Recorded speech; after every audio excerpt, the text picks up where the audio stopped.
Hello everyone and welcome to another episode of Majorshepard Rants. In this episode, I felt that we should, or we could, talk about DLC, or today's topic will be about DLC, and my thoughts and opinions on it. Now, obviously, because this is, if you've seen the other videos, you know this is just basically my opinion and any facts or figures or whatever I come up with, or find. So, obviously, disclaimer, this is my opinion. I'm not trying to say that you should follow my opinion to the letter. I'm not saying that you should do what I do. If you like certain things that I say I don't like, that's fine. That's just the way things are. This is just basically what I think of the certain topic I'm talking about, or anything in general. So, if you don't agree with anything, then you don't have to watch. But it's just an extra series that I'm doing, so I come up with topics that I want to talk about, and today it's going to be about DLC, like I said.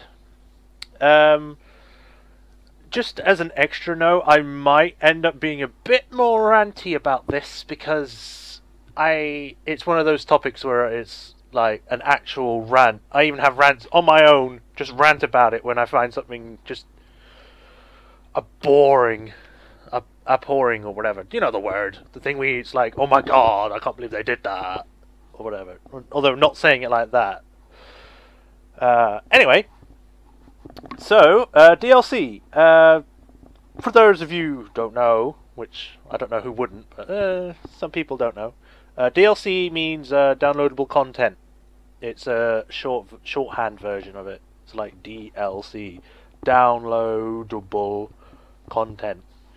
And what it is, it's extra things that the creators or developers of games make to have as an extra feature for a game.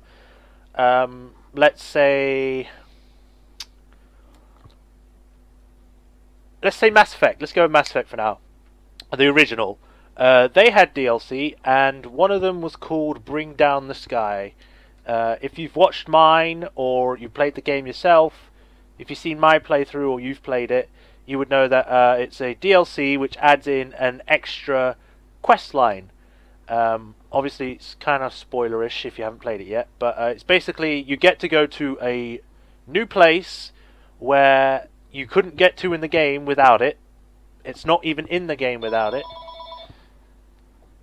It's a DLC that BioWare released that adds in a new area that you can't get to in the game without it. I don't even think it's even in the disc. And it's basically its own separate quest line from the main story. It adds in new characters that you can talk to, more conversations that Shepard takes part in, and gives you a lot of extra things that you can do, like gear, secret messages, that kind of thing.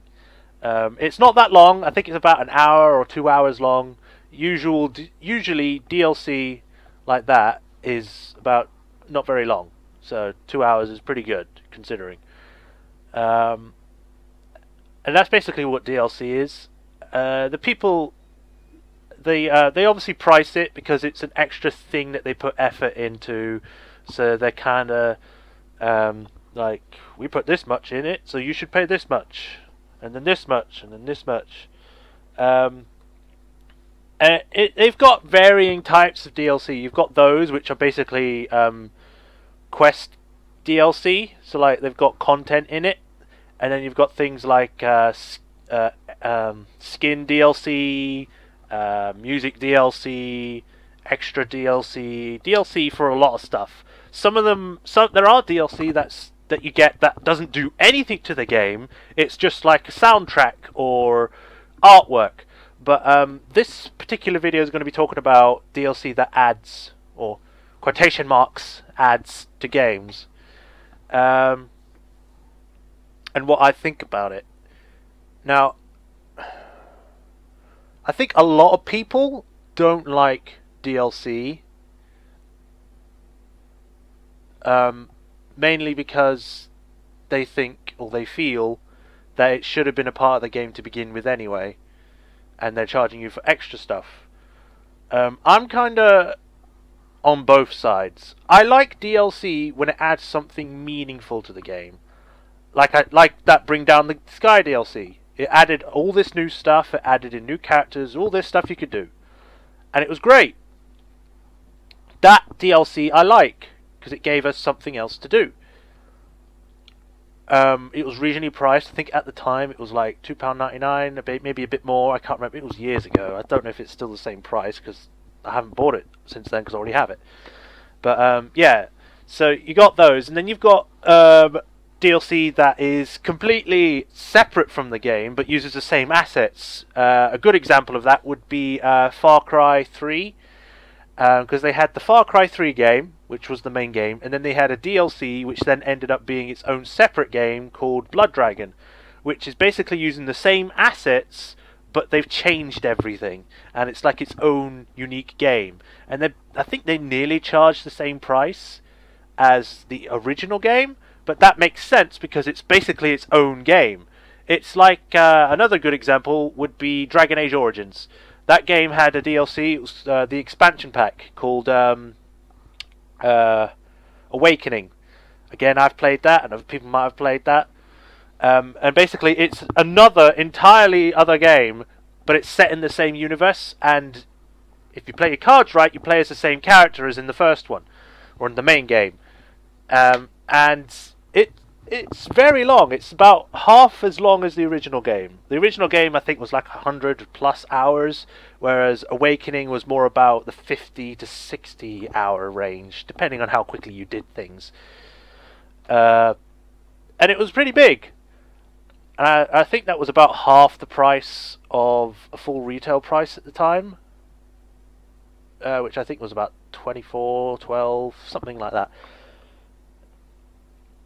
Like I said, those kinds of DLC, I don't mind. It's the other kind I kind of have a problem with.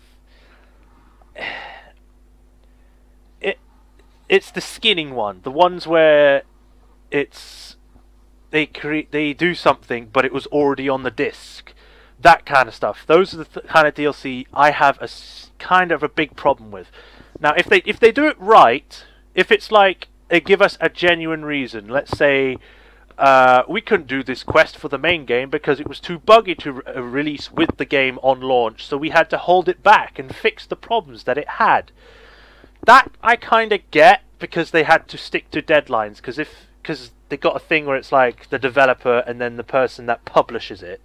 The person that's publishing it gives them a set deadline to work to. If they don't meet that deadline, tough, they're going to have to release what they have and fix it after release.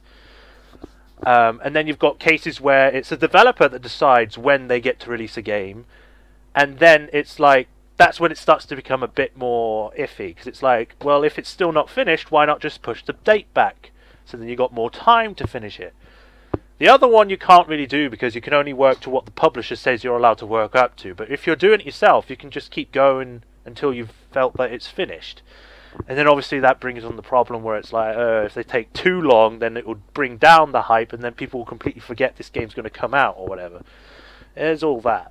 But I mean, look at GTA 5, the PC version. Everyone is waiting for that. It's been pushed back so many times, but the hype is just building and building. It's like, come on, release it already. I don't want to wait anymore. But it's like, if you don't wait, then there's a possibility that it could be basically GTA 4 again, where it's completely and utter crap on PC, where it doesn't work, it's glitchy, it's broken, you have to use all these mods in order to get it to work. Or it's Fallout New Vegas, where it's broken, it's just straight up broken, you can't play it on PC unless you do something. And they haven't fixed that, but that's completely different. So it's like that with the DLC. If it's something that they have to do after because they didn't have enough time, that's fine. But the problem is, if it's already on the disc, if it's already ready to go, and you release the DLC on the release of the game, that's when I have a problem with it. Because it's already on the disc, and they're charging you for something that you already own. It's... I'm going to have to make a separate video about a certain game company, because that is probably one of the things I will rant about for ages. So I'm just going to try and blow past it for this video. I'm talking about Lionhead Studios, particularly the Fable series. I'm already shaking at it. Stop it. Fable 3 had a thing where what was it? It was I can't remember the name of it right now. They had DLC that was, I think it was about 5 of them or 6, or it's all of them. I don't know, but they had a few DLC that was already on the disc, ready to go, but it was locked. You couldn't access it unless you paid them for them to send a little code that would unlock it on your disc. Literally, if you bought Fable 3 right now, you didn't get any of the special ones that gave you all of the DLC straight away. You just bought the basic version, and you played it after getting Windows Live to come back and work, because they've cancelled that, and they still haven't gotten rid of it on Fable 3. So anyway, you get that all to work, and you boot up the game. You will not be able to access any of the content that is already there. You would then buy like the I can't remember, the mechanical one with the mysterious city underground Bowerstone. You buy that. I think it's about it's either 50 or 500 megabytes big, because it's not a very long quest line. It's basically like a side quest that is like the same length as normal side quests. And you do that, and it's like, what, £8.99, maybe a bit more, whatever it is in US dollars, I don't know, $12, and you get that. It will take at least 1 second for it to download and install, and all that is just a code that unlocks the DLC or the content that you already have. And there have been people that just have been able to unlock everything on the disc and just play it with no problems. The only thing you're paying is for a code that unlocks it.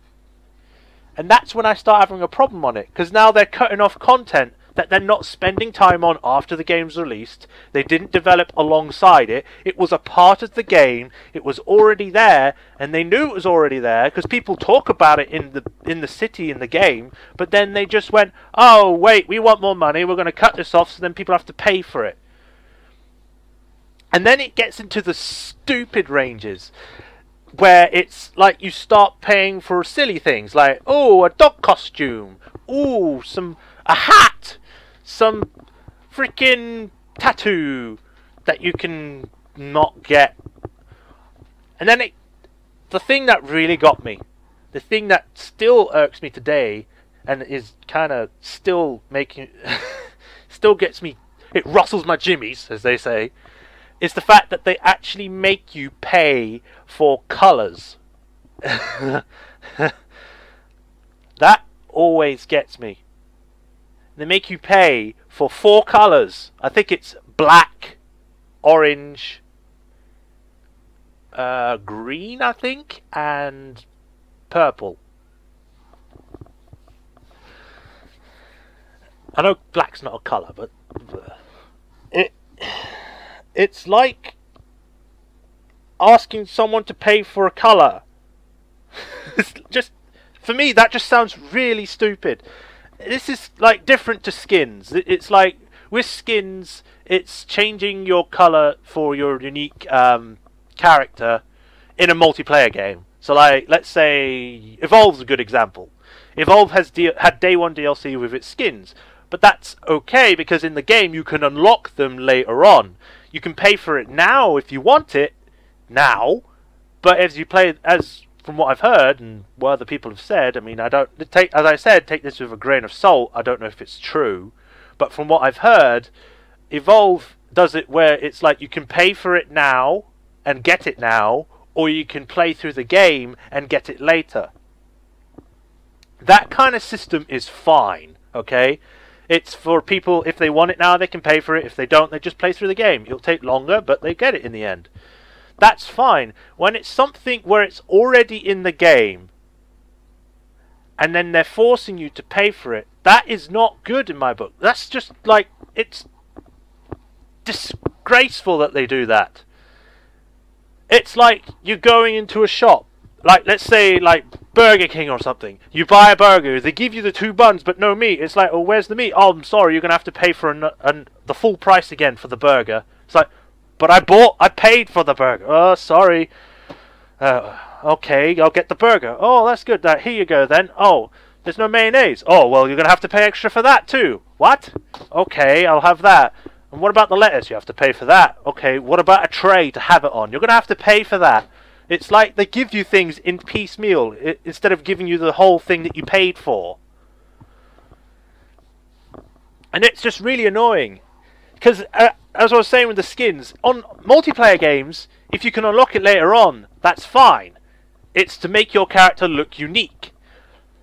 But the thing is, if it's a single-player game with co-op elements, there is no point in locking that kind of content. You can't compare against other players, because the only thing you get to see in-game of other players is the freaking orbs of their gamer tags or whatever floating around, and then hearing people in the distance go, "Oh, fucking pancakes!" Just like they're somewhere in the back with their fucking loud microphones and they don't shut the hell up. Anyway, you're just walking around and then there's no one else to see, no other players. The only time you get to see another player is if you invite them to your game to do a co-op play, and even then it doesn't fucking matter because they just run around, they don't look at your character, they're just there to play the game. And then you got all these other things. You can't have the colour black because you gotta pay for it. It's a fucking colour. It's not something that you go like through to the ends of the earth to get. You can just fucking make it. Why do you have to charge for a colour, a fucking dog suit? It's just, that's already on the game. It's just, it is just mind-bogglingly how much audacity these developers think they can get away with it, and they do. They fucking do. No one complains. I mean, there are people that do complain, but they don't, they don't have enough people behind them. It's like, oh, don't worry, it's just a thing that happens. Developers do that. Yeah, it's just a way of life. It's like, well, it shouldn't be. We shouldn't have to pay for things that are already on the disc that we have bought the whole game for, and then being told we have to pay extra in order to play the other stuff. Even though the other stuff ends up not being that good. Like that whole freaking, again, Fable 3, the whole underground city thing. That is about 20 to 15 minutes long. You get some more houses you can buy, and maybe a weapon or two and a new armor set. That's it. Nothing else. It's just nothing worthwhile in that game at all, or that in the game as well, but in the DLC, nothing that warrants to be priced. It's already on the disc. Why the fuck do I have to pay for something that I already have?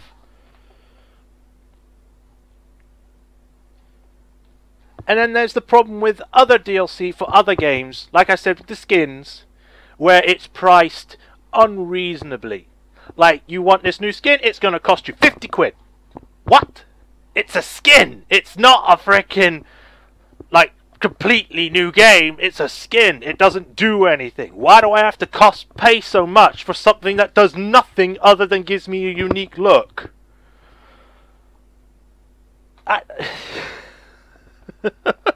It's just the way that the way that DLC is being used at the moment is just terrible. It's just utterly shameful. And the thing is, we're not doing anything about it. We complain, but we need more people to say that this shouldn't happen, that we shouldn't allow, this shouldn't be happening. We shouldn't be paying for things like this.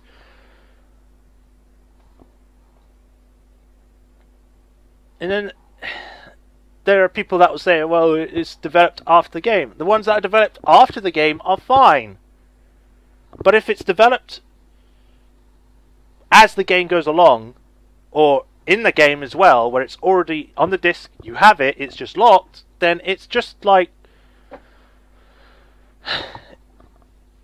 it's like they give you a chest that's locked, but they don't give you the keys for it unless you pay for the keys. Or something like that.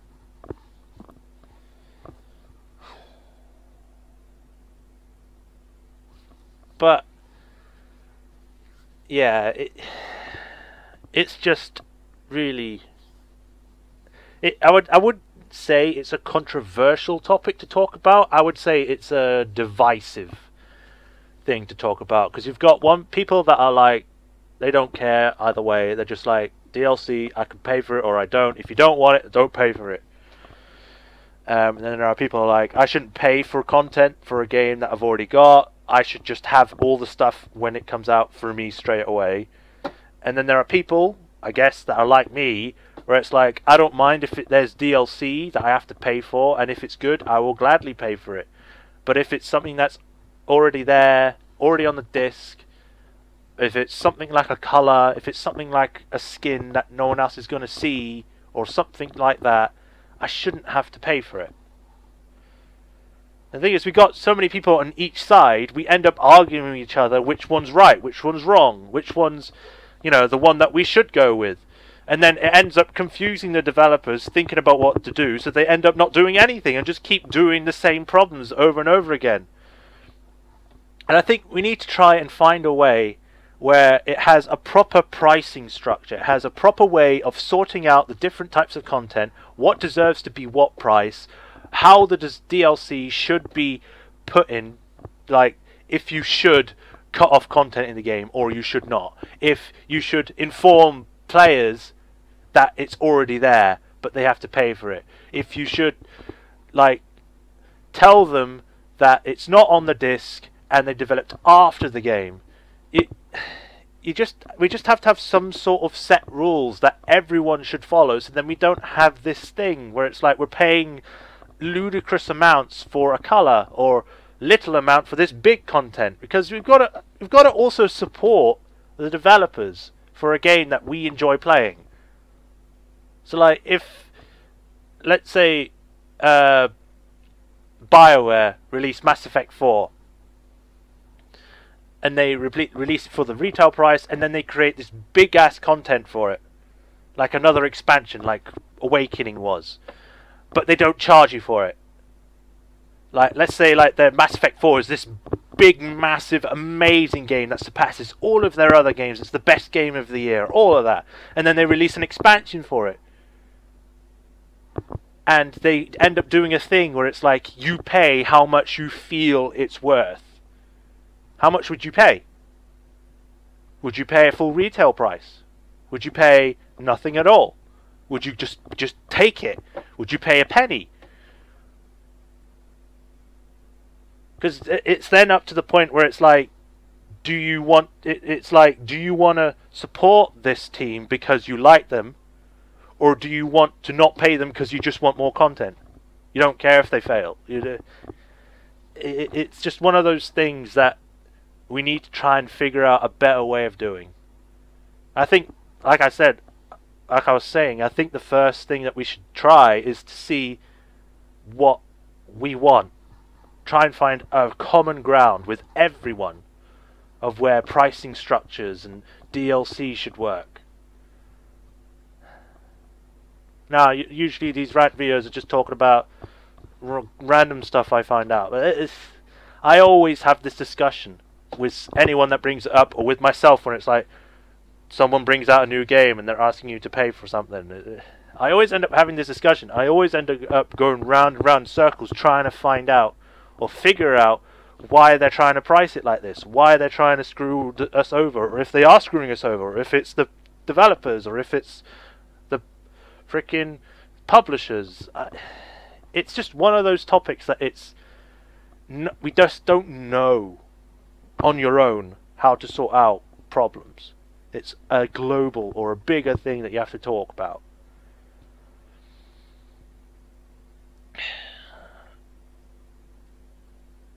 And I think we'll just have to try and find out how to do it.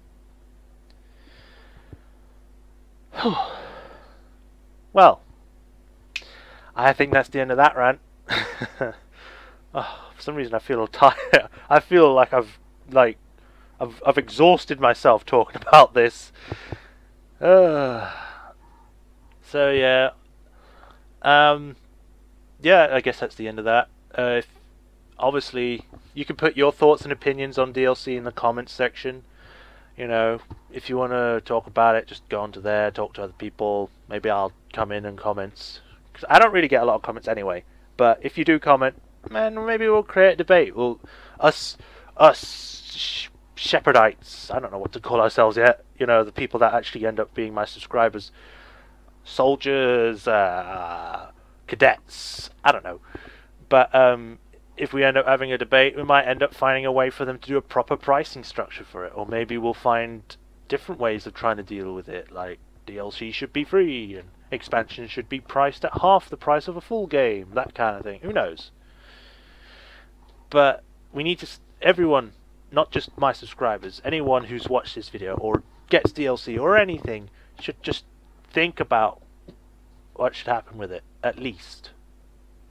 And hey, maybe my opinions will just be brushed aside. You know, that can happen. People will think, oh, this guy's just complaining. He's just saying DLC's rubbish. It's like, no, I don't mind DLC. There are DLC that I get. I don't know if that makes me a hypocrite. I mean, I ended up buying the stupid things from Fable 3. You know, the colours and that stupid quest line. And obviously afterwards, it got me all riled up because it was like, is this all there is to it? And that was like 2011. It was before the Xbox One came out, and it was before Anniversary was even announced. So I don't know. It was when Peter Molyneux was still in charge. And now I have to do a rant video at some point about Lionhead because I said I was. Ah, damn it. Well, what can you do? Anyway, like I said. You can comment in the video below. You can like, dislike, subscribe, describe. Although please don't. Yeah, that's the end of this video for the DLC for a Majorshepard Rants. I shall see you in the next video, hopefully. If you watch any of the other videos, I don't know if you just watch this one. I'm just ranting on a rant video now about nothing. So, yeah, this is the end. I shall see you in the next video, guys, and I hope you enjoyed this one. Until then, this has been Majorshepard. So, bye-bye.